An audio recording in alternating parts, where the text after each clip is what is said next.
You have been sold a lie. We were told that a full-time job in Europe guarantees a comfortable life. But the data tells a very different story. This is not a list of the poorest countries. This is a map of the working poor, places where even full-time workers struggle to keep up with the cost of living. Using official European data, we start from full-time earnings, account for taxes, and look at the real burden of housing, rent, mortgages, and basic utilities to understand what's actually left. This reality brings us to our ultimate ranking. The top 10 EU countries where the highest share of workers is officially classified as at risk of poverty within their own nation. The results are disturbing, and the most shocking part, it's not just Eastern Europe. Some of the wealthiest nations on this continent are on this list. Let's look at the numbers. Welcome to Amazing Europe. Number 10, Austria. Let's get one thing straight from the start. Appearing on this list doesn't mean a country is poor globally. It means the nation has one of the highest percentages of full-time workers at risk of poverty relative to their own country's cost of living. Austria is the perfect example of this trap. On paper, the average full-time Austrian worker earns a solid 58,600 gross per year. But Austria's tax wedge is brutal. Averaged over 12 months, a gross monthly salary of almost 4,900 shrinks to roughly 3,300 net. That sounds respectable, until you look at an often invisible category, immigrants. If you are an Austrian citizen, your risk of in-work poverty sits around 6%. If you are a non-EU migrant, that risk skyrockets past 22%. Austria has one of the widest gaps between local and foreign workers in all of Europe. Why is this divide so exceptionally large? Because Austria maintains rigid, bureaucratic barriers to recognizing foreign qualifications, systematically trapping immigrants in low-wage sectors like cleaning, logistics, and hospitality, regardless of their actual education or professional background. Then comes the housing paradox. Vienna is globally famous for its massive social housing network and rent caps. But there's a critical catch. Waiting lists stretch for years. Newcomers, migrants, and marginalized workers are forced into the private rental market, where costs have exploded, often consuming up to 50% of a retail worker's net salary. Consider an immigrant warehouse worker near Salzburg, 40 hours a week, 600 net per month, yet paying 800s for a private apartment. That is a systemic squeeze and precisely why 8.9% of Austria's workforce is now officially classified as at risk of poverty. Number 9, Latvia. For years, European politicians have sold us the Baltic Tiger miracle. We were told this was the ultimate post-crisis success story, a model of economic resilience. But step outside the shiny corporate center of Riga, and that miracle completely collapses. On paper, an average full-time worker in Latvia earns roughly 22,260 gross per year. But once the state takes its nearly 28% cut in taxes and contributions, that worker is left with barely 1,337 a month. In Western Europe, that might cover a student's rent. Here it has to support a livelihood. Then, the brutal Baltic winter arrives. Heating and basic housing costs easily devour over 535s of that paycheck. What's left? A miserable 800 to cover food, healthcare, transport, and emergencies for the entire month. And remember, these are only the averages. The systemic flaw here is intentional. The country's macroeconomic recovery was built on extreme wage restraint to keep exports highly competitive. The GDP looks fantastic, but the domestic workforce is being sacrificed. The fallout is a silent, devastating crisis. Investigative journalists have documented full-time workers like single mothers in regional towns, who are forced to rely on church donations just to afford basic groceries or discounted wallpaper. When a 40-hour workweek can't even guarantee bread on the table, people leave. It's a severe demographic bleeding, with desperate workers packing their bags for Germany, Ireland, or Scandinavia simply to survive. This is the dark, invisible side of the Baltic Tiger, a recovery built on the backs of cheap labor, which explains exactly why 9.0% of Latvia's working population is officially classified as at risk of poverty. Number 8, Malta. Picture a sun-drenched Mediterranean tax haven, booming with iGaming billions, luxury yachts, and digital nomads. From the outside, Malta looks like an economic paradise. But beneath the surface lies a brutal two-tier society actively pricing out its own foundation. On paper, the math seems decent. The average full-time worker earns about 33,500 gross a year. The government takes a relatively mild 25% cut, leaving you with just under 2,090 net per month. So where is the trap? It's geographic and systemic. You are on a microscopic, overpopulated island with infinite demand. The massive influx of high-earning foreign professionals and golden passport investors has triggered a catastrophic housing bubble. That 2090 paycheck is instantly mutilated by landlords. A basic apartment will easily devour over 835 of your net income, and significantly more if you are anywhere near the tourist and commercial hubs. This leaves a worker with roughly 1,250 to survive on an island that has to import almost all its food and consumer goods at a massive premium. The structural flaw is obvious. Malta's economic boom relies entirely on a vast army of low-wage retail, hospitality, and delivery workers, many of them imported third-country nationals, whose salaries have flatlined while the cost of living went hyperinflationary. National socioeconomic reports highlight a grim reality. Single-earner households and families working full-time in retail are now queuing at local food banks. Despite grinding out 40-hour weeks, they are trapped in substandard, overcrowded apartments, relying on child benefits just to afford basic groceries. The island's explosive wealth is literally crushing the people who serve it, and that is exactly why 9.2% of Malta's working population is officially classified as at risk of poverty. Number 7. Luxembourg. Look at this number. Nearly 83,000 gross a year. That is the average full-time salary in the wealthiest nation in Europe. It sounds like absolute financial freedom. After the government takes its 32% cut, a worker is left with a massive 4,691 net per month. Yet in one of the most stunning economic paradoxes on the continent, 9.6% of Luxembourg's resident workforce is officially classified as at risk of poverty. How is it mathematically possible to be poor in a country dripping with wealth? The answer lies in a brutal statistical distortion and an overheated housing market. The country is home to a massive elite of highly paid resident bankers, corporate executives, and EU officials. Their massive salaries artificially inflate the national median income. Because the poverty line is calculated at 60% of that inflated median, resident workers in normal jobs, like retail, care, or hospitality, are mathematically crushed. Add to this the over 200,000 cross-border commuters from France, Belgium, and Germany who flood in daily. While they don't count in the resident poverty stats, their purchasing power supercharges the economy and drives local demand to extreme levels. And then comes the rent. That 4,691 net is just an average. If you are a low-wage resident, you earn far less, but you still face a housing market completely detached from reality. A basic apartment easily incinerates over 1,870 a month. This leaves thousands with a residual income that rapidly vanishes in Europe's most expensive supermarkets.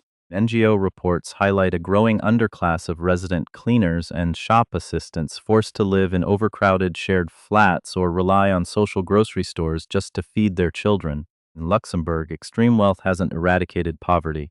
It has simply priced the working class out of their own country. Number 6. Greece. A decade after the most brutal financial meltdown in modern European history, the headlines claim Greece has finally recovered. But the reality on the streets of Athens tells a much darker story. The absolute normalization of the working poor. Let's look at the math. The average full-time worker in Greece earns a meager 17,954 gross per year. Despite this, the state still exacts a 25.7% cut in taxes and social contributions, leaving that worker with an average of just 1,110 net a month. By the time rent and basic utilities drain over 440, they are left with a residual 666. That is 666 to cover a full month of food, transport, healthcare, and emergencies in an economy deeply battered by inflation. But there is a statistical illusion hiding the true scale of the devastation. During the austerity years, median incomes collapsed so violently that the mathematical poverty threshold sank right along with them. Society simply got poorer as a whole. Yet, even with this artificially lowered bar, a staggering 9.7% of the Greek workforce is officially classified as at risk of poverty. The structural cause isn't just low wages, it is the total dismantling of labor protections. To survive the crisis, the job market pivoted heavily to involuntary part-time roles, temporary contracts, and decimated collective bargaining. The fallout is a generation of the new poor. Documentaries and European NGOs report a heartbreaking reality. Dual-earner households and full-time retail workers who routinely cut back on heating and nutrition. These are employed parents, paralyzed by social stigma, queuing quietly at church-run soup kitchens, because a 40-hour workweek is no longer enough to feed their children. The machine that once produced wealth is now producing something else. For decades, the European project functioned on a simple, predictable engine. Hard work bought stabilization, and stabilization bought a future. Today, that engine has been quietly re-engineered.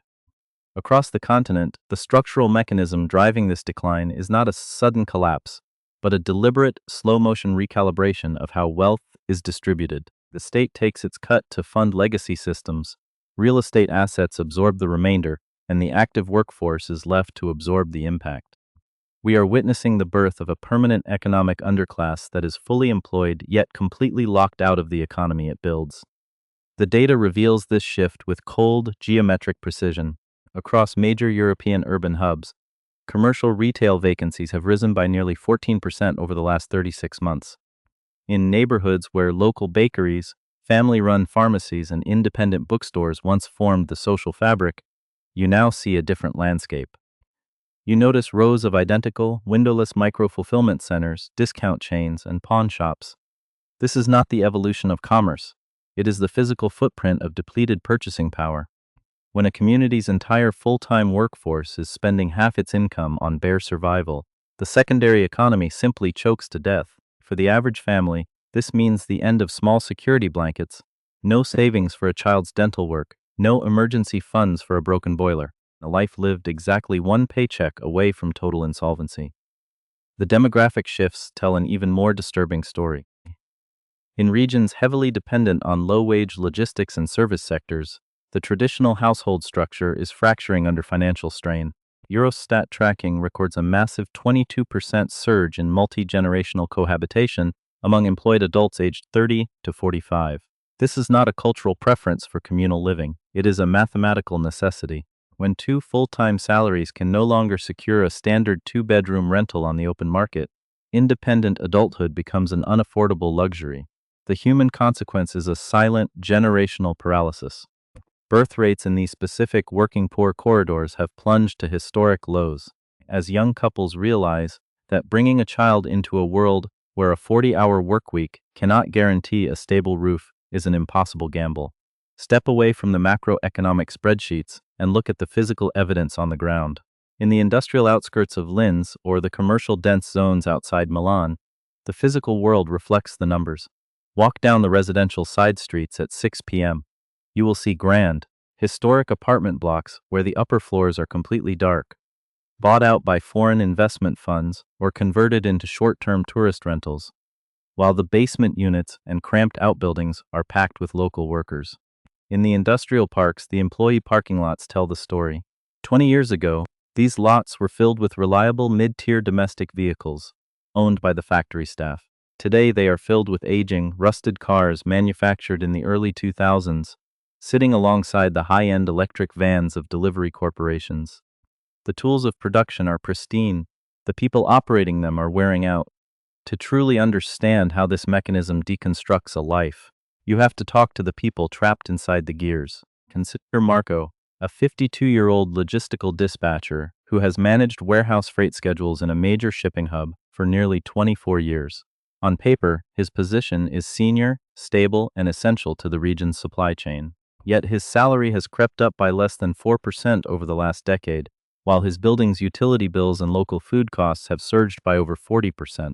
Marco points to a row of closed shops down his street, including the hardware store where his father worked for 30 years. He notes that his entire day is spent moving millions of euros worth of luxury consumer goods across the continent. But when his shift ends, he walks to a discount supermarket to buy day-old bread and bruised vegetables. He is the backbone of modern European commerce, yet he cannot afford the very lifestyle he coordinates for others. This structural decay is further accelerated by the institutionalization of precarious labor. To maintain an illusion of high employment, policymakers have systematically loosened definitions of stable work. The rise of platform capitalism, zero-hour contracts, and managed freelance loops means that millions of full-time hours are being logged without a single shred of long-term security. In the service hubs of Western Europe, a worker can easily log 50 hours a week across 3 different digital applications, yet possess zero access to paid sick leave, collective bargaining, or a predictable pension path. The statistics classify these individuals as active, independent entrepreneurs. The reality on the street is a workforce that is profoundly exhausted, deeply isolated, and entirely unprotected against the next economic shock. This reality alters the very psychology of the working class. When the basic promise of labor is broken, the social contract dissolves. The historic pride associated with industrial and service work is replaced by a profound, ambient anxiety. Workers no longer look at their jobs as a ladder to a better life, but as a temporary trench to defend against absolute destitution. This systemic stress leaves deep scars on public health, visible in the unprecedented spike in long-term stress leave and synthetic antidepressant consumption across Europe's industrial belts. The system is operating on a model of human extraction, draining the physical and mental capital of the population without reinvesting enough to keep the workforce sustainable. This process of decline is not random, nor is it a temporary anomaly caused by a passing crisis. It follows a highly deliberate structural pattern that is already visible across multiple continents. A global template where corporate profitability is decoupled from local living standards. The wealth of these nations is no longer tied to the economic health of the people who live in them. Instead, the domestic population is viewed merely as an operational cost to be minimized, while the infrastructure of the state is pivoted to serve global capital, real estate speculation, and elite consumption. And this is only the beginning of what the data reveals. The most dangerous aspect of this decline is that it occurs in plain sight, yet remains completely absent from official narratives. If you watch the evening broadcasts or read ministerial press releases, you are presented with a landscape of economic triumph. They point to record high employment rates, booming stock indices, and macro stabilization targets that have been flawlessly met. But when you look closer, you notice things that shouldn't be there. You see a deeply unsettling disconnect between statistical metrics and the physical reality of the streets. The system is operating on a double standard. The charts claim stability, while the actual infrastructure of daily life is rotting from the inside out. This contradiction creates a chilling effect that masks the true depth of the crisis. Across corporate offices, municipal departments, and industrial floors, there is a pervasive fear of stating the obvious. Mid-level managers and data analysts are quietly instructed to spin the statistics, packaging a devastating loss of purchasing power as a modern, flexible lifestyle adjustment. Choosing to live with 3 strangers at age 35 is framed as a vibrant embrace of the shared economy. Cutting back on basic healthcare or meat consumption is relabeled as a sustainable, eco-conscious dietary transition. This calculated narrative manipulation ensures that individual workers carry their financial desperation as a personal failure, completely isolated from their peers. While the systemic nature of the squeeze remains hidden behind polished corporate rhetoric, if this trajectory remains uncorrected, the broader structural implications for the entire continent are severe. We are not just looking at a temporary dip in consumer confidence. We are looking at the systematic dismantling of the European middle class, the very foundation upon which the continent's social stability was built.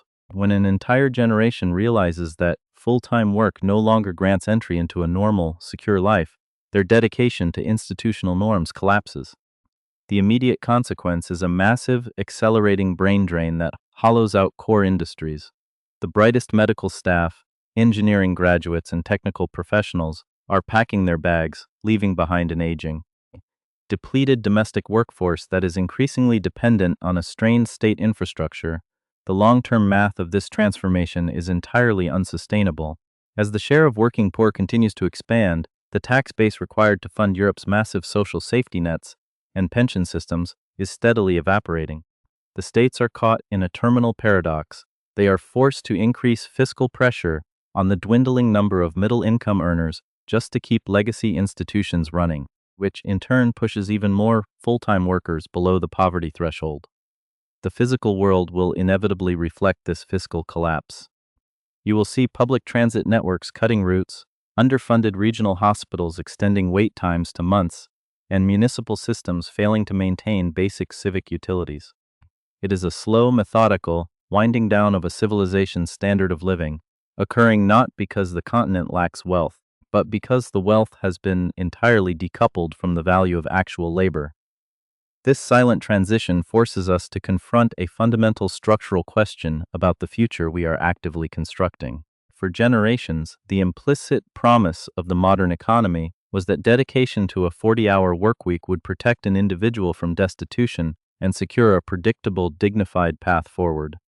Now that the data has exposed this promise as an obsolete illusion, what happens to the social fabric when survival itself becomes a luxury that full-time employment can no longer reliably purchase?